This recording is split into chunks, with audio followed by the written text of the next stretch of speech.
Welcome to Souped Up Recipes. Today, I'm excited to introduce you to the most popular Cantonese vegetable, Gai Lan, aka Chinese broccoli, and I'm going to show you the easiest recipe to enjoy it. It is quite different compared to the Western broccoli with its long stems, bok choy-like leaves, and small flower buds on the top. Its flavor is similar to regular broccoli, but with a hint of bitterness and a sweet aftertaste. If you can't find it, broccolini will be a great substitute. After separating the leaves and the stems, use the roll cutting technique to slice the stems into thin pieces. Chop the leaves smaller as well. Set them aside.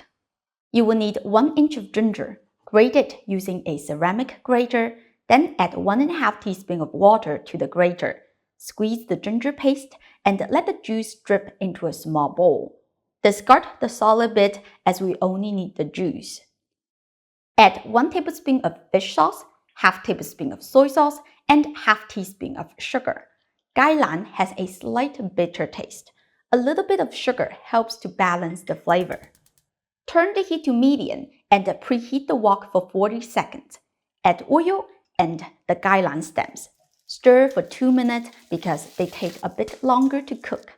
Toss in the leafy part and mix until the leaves are wilted. Add the diced garlic and stir until fragrant. Pour in the seasoning mixture and keep stirring until well combined. Quickly combine 1 teaspoon of cornstarch with 1 tablespoon of water and mix until no lumps. Pour it into the wok and toss well. The cornstarch will thicken the seasonings, allowing the sodium to cling to the vegetables so they don't taste bland.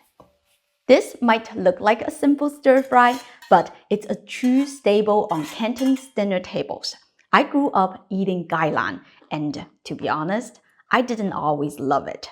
As a kid, its bold flavor wasn't my favorite, but over time, I have come to appreciate its subtle bitterness, hint of mustard, and sweet aftertaste. I hope you give this a try soon. As always, the printable recipe link is in the description. Go check it out. Don't forget to like and subscribe to my channel for more easy and authentic Chinese food. Thank you for watching, and I'll see you next time. Bye!